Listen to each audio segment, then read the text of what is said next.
engañaron y demás. Quiero que vean este mensaje, es muy importante, nada más para que vean. Muchos de los temas que ella toca, yo los traté durante este sexenio sobre el tema de la energía, el tema de cómo se llevó a cabo la situación del bicho, el transísmico y muchas otras cosas. Miren esto. Manipulada. Qué ironía escuchar esto de quienes marchan en contra del artículo 139. Un artículo que no existe, pero van llenos de mentiras, llenos de coraje, porque hasta la fecha han creído todo lo que les han dicho. Qué ironía ver una marcha en contra de la dictadura y del autoritarismo avanzar en total libertad, cuando fue en el pasado que las manifestaciones tenían de todo, excepto libertad. Qué ironía que esas marchas en defensa de la democracia y en contra de la corrupción asista la esposa del presidente que llegó por medio de fraude, quien es también prima de la dueña de la guardería ABC.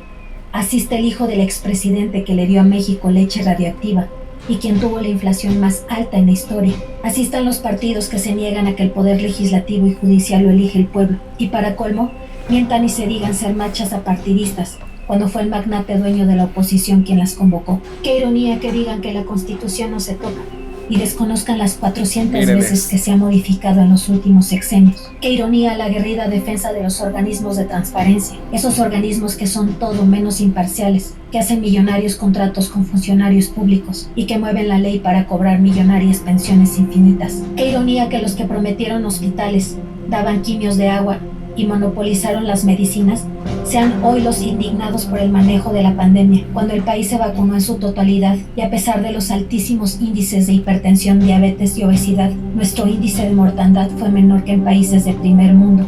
Qué ironía que los más preocupados por el agua sean los que la privatizaron, los que tienen sociedades con empresas que explotan el recurso y los que construyen indiscriminadamente sin importar si el agua alcanzará para todos. Qué ironía que exijan justicia y desconozcan que de eso se encarga el poder que a pesar de tener los sueldos más altos en todo el mundo, no es elegido democráticamente y hace todo menos garantizar justicia. Así como deja libres y descongela cuentas a delincuentes, posterga años la justicia de verdaderas tragedias nacionales. Qué ironía que se pronuncien en contra de los que sí tuvieron nexos con el narco, los que sí elevaron la violencia un 200%, los que abastecieron de armas al país, los que hoy están a cargo del estado más violento, los que dejan a cargo de la seguridad a delincuentes, o la que elevó la inseguridad como delegada, la hermana de Xochitl se le acusa de haber sido ancla en los secuestros de su hermana. Qué ironía que los que marchan por amor a México sean los que se dedicaron a venderlo, los que se dedicaron a saquearlo, los que vendieron todas nuestras empresas, nuestros ferrocarriles, nuestra energía, los que entregaron nuestras playas, nuestras minas y hasta nuestra agua. Los mismos que repiten una y otra vez que nuestro petróleo no es redituable, con la absurda idea de que es mejor venderlo crudo para volverlo a comprar refinado, a un país que a pesar de no tener el recurso, se hace rico explotándolo de otros países. Qué ironía que estos mismos que saquearon al país y no hicieron ni un solo proyecto de desarrollo durante décadas, sean los que se dediquen a desacreditar la recuperación de nuestra aerolínea, la recuperación de nuestra energía, la recuperación de nuestro petróleo, demeritan la creación de 2 aeropuertos, del tren más novedoso del mundo, que genera empleos dignos en las zonas más pobres y olvidadas del país, y la creación del corredor interoceánico, el grandioso proyecto que conecta el Pacífico con el Atlántico y que será el más importante paso comercial internacional, como lo fue el Canal de Panamá. Qué ironía que los que lanzan campañas de ecocidio en contra de la franja del Tren Maya sean los responsables de las verdaderas tragedias ambientales del país. ¿Quiénes dieron los permisos a Calica? ¿Quiénes le permitieron a la empresa minera estadounidense destruir nuestro Caribe mexicano? Más de 30 años devastaron 2.400 hectáreas a cielo abierto, una actividad prohibida en cualquier otro país. Que mejor nos expliquen por qué de 238 minas mexicanas, 151 les explotan otros países sin reparos. Qué ironía que estos mismos defensores jamás hayan controlado ni acompañado el desarrollo urbano con programas que compensen el deterioro ambiental, pero hoy desacrediten el programa de reforestación más grande del mundo, que da empleos a miles de campesinos y se está extendiendo a Centroamérica. ¿Por qué si el medio ambiente les preocupaba, jamás crearon algún programa para la reducción de emisiones? ¿Por qué es hasta el proyecto actual en el que se implementaron medios de transporte no contaminantes?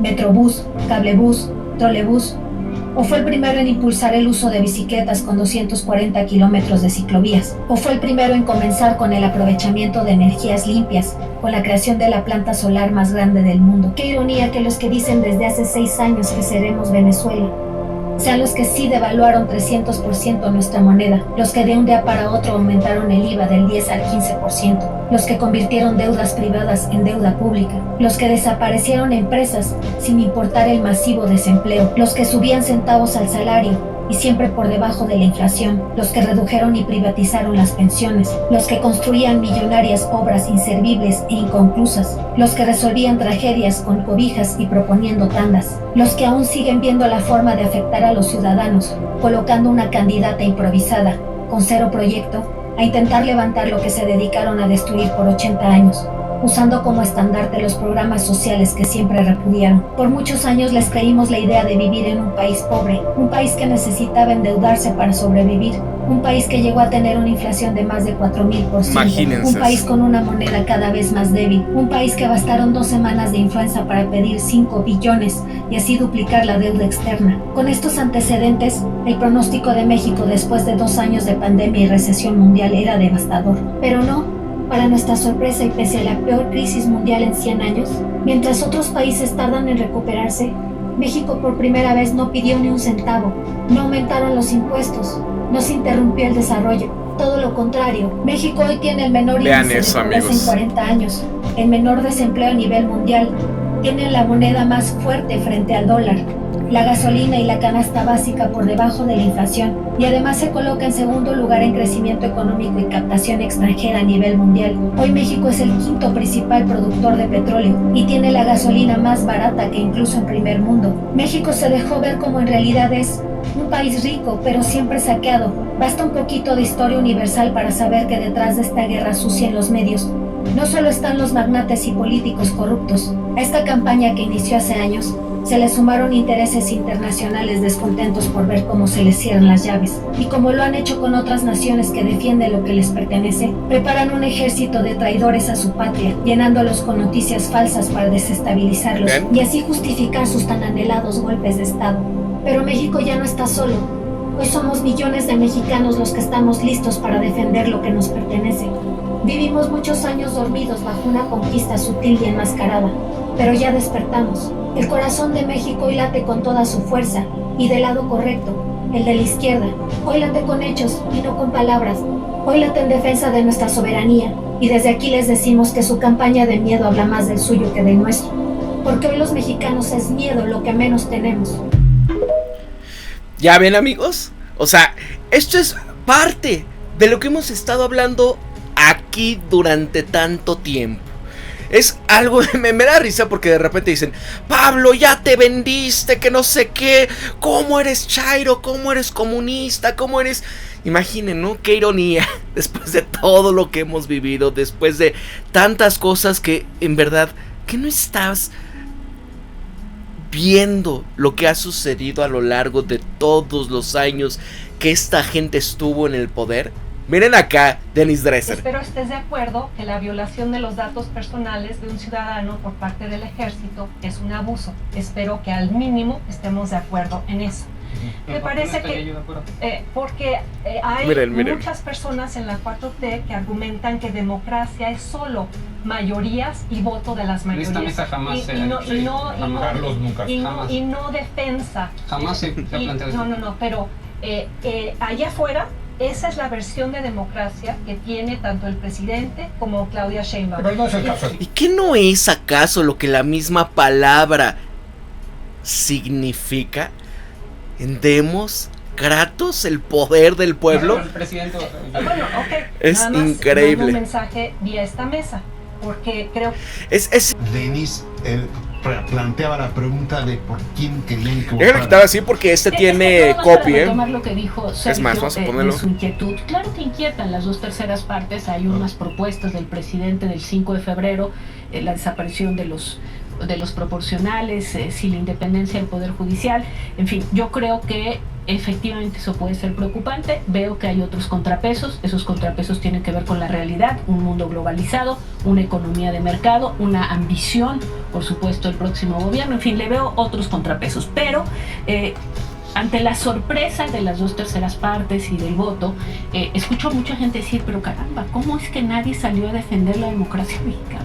Y los contrapesos y la Suprema Corte y la desaparición de los proporcionales. Y ahí es donde yo sí siento que hay una irrealidad. Porque tú dime, para generar una lealtad a ciertas instituciones, esas instituciones te tienen que haber dado resultados tangibles. Y esos resultados tangibles, ellos. discúlpame, pero ese régimen no los dio. No los dio. Tú no puedes pedirle a alguien para quien 2,000 pesos o un programa social significa muchísimo. Gente que el promedio es 14,000 pesos, 16,000 pesos el promedio del salario promedio en el IMSS. Es decir, tú estás dando programas sociales a personas que les significan un 20% de sus ingresos. Y tú les estás diciendo, y les siguen diciendo hoy algunas personas, que por unos cuantos, unos cuantos, es un ingreso significativo después de un periodo en el cual fueron salarios castigados al máximo, un mínimo castigado, llegamos a estar por debajo de Haití, una cosa realmente penosa. ¿Cuándo consigues lealtad a ciertos contrapesos o no una? Pues cuando las personas están en una prosperidad compartida efectivamente. No puedes pedirle a las personas que salgan a votar y todavía cuestionar su racionalidad. Son plenamente racionales. Están votando por algo que es importantísimo para ellos mañana, pasado, a fin de mes. Y les estás diciendo, oye, la Suprema Corte, ¿de verdad? Sí. Eso es lo que le ofreces como contra... Entonces, ¿cuál es la sorpresa? Ahí has sido tú muy consistente en señalar que resulta absurdo pedir que votes en contra de aquel que te dio un ingreso. Sí, miren la cara. Que hizo que tu vida cambiara, es decir, votaste por alguien, provocó cambios en tu vida y te están pidiendo que defiendas un sistema abstracto que no te ha traído a ti ningún tipo de beneficio. Me parece increíble que la sorpresa esté del lado del que dice, ¿cómo? ¿Cómo no fueron a defender la Suprema Corte? Nada más quisieron. Miren acá. Fíjense, si empezó en el 2006 y terminó, ¿cuándo terminó? En el 2018. O sea, no llevó ni 3 años, llevó mucho más tiempo. Sí, pues 12 años. Entonces, 2 sexenios de trabajo. Creo, exactamente. Lleva más. Por eso, las cosas se hacen yendo a tierra. Eso es caminar, eso es ir a tierra. Amigos, los bots no votan. Todo esto que incluso hasta la experta en todo decía, es que no tenemos que darnos cuenta que las redes sociales no significan la realidad. O sea, apenas se dieron cuenta que lo que era pagar estas campañas, por ejemplo, en la plataforma X, Twitter, lo que sea, ¿no? ¿Tú crees que la gente, por ver al diario, que José Ramón López Beltrán, que si narcopresidenta, que si Xochitl Gálvez presidenta, no sé por qué. Por mucha tecnología que exista, por muchas redes sociales que existan. Es que ese es el punto, le apostaron a la red social. Debemos de entender, y muchas veces lo dijimos aquí, que un like no es un voto. Ya nos dimos cuenta. Sí, incluyeron muchos otros factores, pero un like no es un voto. Entonces, sí tenemos que concientizar a la gente, informarla. ¿Qué se cansaba de decir López Obrador en las mañaneras? Es que debe haber un pueblo informado. Pero él lo informó. A su modo. A su modo. Y ellos no informaban a su modo con todo este tipo de fake news donde, a ver... ¿Qué me va a decir Denis Dresser? ¿Qué va a decir López Dóriga? ¿Qué me va a decir el medio de comunicación Latinos? Y todos los vestigios de personajes ahí de plumas compradas que estaban, ¿no? Creando fake news y donde el presidente, mira, aquí están, vean esto. Ahora vean la realidad, ¿no? Y lo mostraba con hechos. Narrativa. Claro. Sí. Entonces nosotros teníamos, por eso fue el origen de este programa, Jesús, la contramañanera, o lo que AMLO no quiere que sea. ¿Acaso se los ha cancelado? El tema de la mañanera no sale en los medios de comunicación tradicional, sale en YouTube, sale en X, sale en las redes sociales. La gente que quería entrar para verlas era porque quería verlas. O sea, y esto de que no quieren que veas, ellos tienen Latinus, que ha sido financiado por Roberto Madrazo, por todo el dinero que se han robado y demás. ¿Y qué pasa? ¿Quién ve eso? Ojalá y nosotros llegáramos a los 3,000 municipios.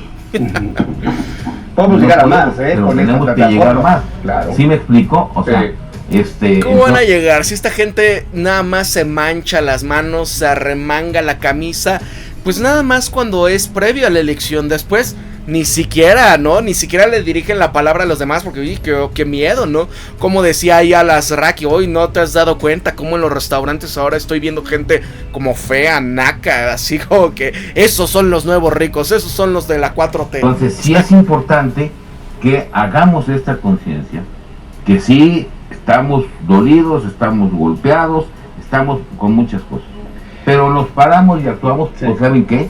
No nos vamos a parar en 6 años. No nos vamos a parar en 6 años, amigos, esta gente no entiende. ¿Y saben qué pasa, desgraciadamente? Que luego vemos a personajes que verdaderamente quedaron tan intoxicados por ellos, como este personaje. Es increíble, ustedes nada más véanlo y díganme qué sienten al escuchar esto.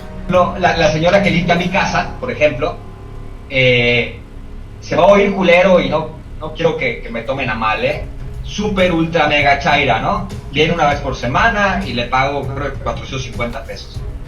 Pero yo estaba tan encabronado. Nada más 450 pesos, que el lunes que vino, le dije, ¿sabes qué? Ya no se va a poder. ¿En serio? ¿Por qué? ¿Sabes qué? Que por como vienen las cosas necesito ahorrar lana, porque se viene feo el gobierno y ni modo. Y ni modo, no, pues ni hablar, ni puedo, o sea, se oye culero y me escucho culero, pero también o sea, no manches, aparte del acento de Chetumalija, vean acá, hija de la, vean esto. Es patético su discurso. 30% de diferencia y siguen regateando y no son capaces de hacer el más mínimo autocrítico ejercicio. Es decir, tuvimos una pésima candidatura, mentimos, intrigamos, denostamos, injuriamos al pueblo, lo tratamos. Es que eso fue, amigos. ¿Dónde estuvo? Y se los vuelvo a repetir, ¿dónde estuvo esa opción? ¿Qué me ofreces para que yo me vaya contigo? Si por lo menos, aunque esa es una mentira al 100%, pero por lo menos hubieran tenido, si te vienes tienes esto. Pero lo único que hicieron fue esto: mentir, intrigar, denostar, injuriar, ¿no? Porque al pueblo, ¿cómo lo trataron? Como este personaje que, ay, es bien chaira, que no sé qué, ya la despedí por, ¿no?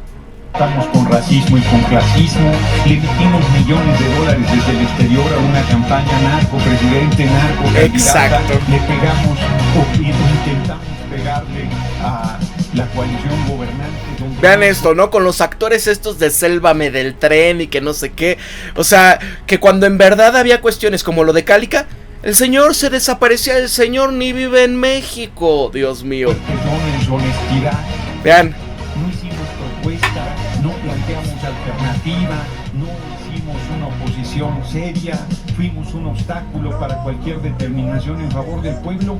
No, ellos son puros castos y virginales y víctimas del electorado.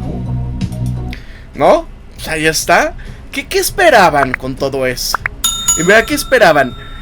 Ahí está lo que se viene.